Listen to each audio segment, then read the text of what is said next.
एक common question ये भी है कि पैसिव टेंसेस क्यों सीखे जाएं, यानी कि हम बात तो एक्टिव टेंसेस में भी कर सकते हैं लेकिन फिर पैसिव ही क्यों सीखना है। लेकिन इससे पहले आपको ये भी पता होना चाहिए थोड़ा सा, अगर नहीं मालूम, कि एक्टिव और पैसिव होते क्या हैं। एक्टिव टेंसेस वो हैं जिनमें काम करने वाला खुद मौजूद है। फॉर एग्जांपल, मैं टीवी देखता हूँ, कौन देखता है? मैं। काम करने वाला मैं मौजूद हूँ। टीवी देखा जाता है, इस किस्म का फिक्रा आ जाए जिसमें काम करने वाला मौजूद ना हो तो ये पैसिव है। तुम झूठ बोलते हो, कौन बोलता है? तुम झूठ बोलते हो, सब्जेक्ट मौजूद है, लेकिन सब्जेक्ट को तुम को निकाल दूं तो पीछे बच जाएगा झूठ बोला जाता है, ये पैसिव है। सो सब्जेक्ट जब मौजूद होता है, काम करने वाला मौजूद है, तो वो एक्टिव, अगर नहीं मौजूद तो वो पैसिव होता है। ये तो हो गया एक्टिव पैसिव। लेकिन फिर सवाल ये पैदा होता है कि बात तो एक्टिव टेंसेस, तुम झूठ बोलते हो, यहाँ तक भी तो मीनिंग कन्वे हो गया, फिर झूठ बोला जाता है, यही क्यों बोलना है हमने? इसकी क्या रीज़न है? पैसिव टेंसेस को क्यों सीखा जाए? नंबर 1 पॉइंट तो ये है कि एक तो ये मेन रीज़न भी हो सकती है कि बाज़ दफ़ा हमें सब्जेक्ट सिरे से पता ही नहीं होता कि है कौन।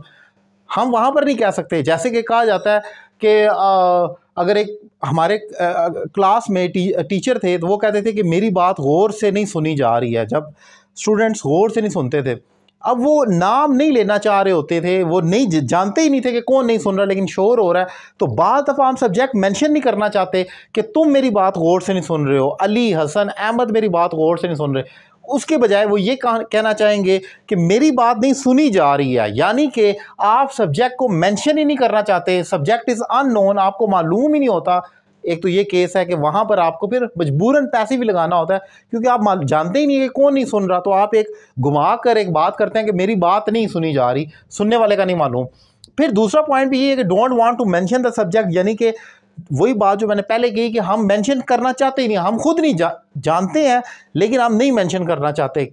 बहुत सारी वजूहत होती हैं, बड़ी बड़ी ऑर्गेनाइजेशंस होती हैं, मीटिंग्स हो रही होती हैं वहाँ पर, तो वहाँ पर आप किसी की कंप्लेन जब की जाती है एम्प्लॉय की, तो उसका नाम मेंशन नहीं किया जाता।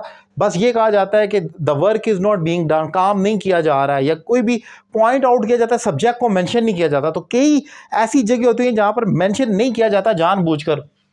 फिर थर्ड ये है कि इसको फॉर्मल बनाने के लिए आप अगर मिसाल के तौर पर एक फ़िक्रा देखें कि मैं आपसे रिक्वेस्ट करता हूँ, ये एक्टिव है, मैं करता हूँ, लेकिन इसके बरक्स मैं कहूँ आपसे रिक्वेस्ट की जाती है, तो ये पैसिव है और ये ज़्यादा फॉर्मल है।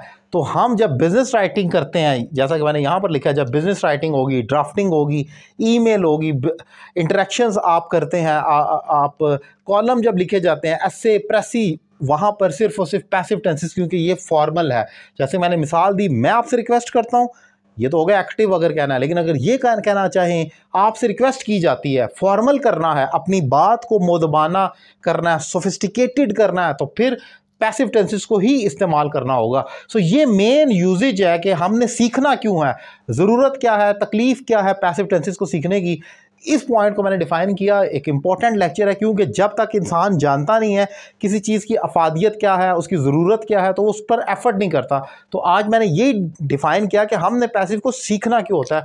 एक इंपॉर्टेंट टॉपिक मैंने डिफ़ाइन किया। उम्मीद करता हूँ लेक्चर आपको पसंद आया होगा। अपनी राय का इज़हार करें, और अगर आप मुझसे ऑनलाइन इंग्लिश लैंग्वेज कोर्स करना चाह रहे हैं तो मेरा नंबर आपकी स्क्रीन पर मौजूद है।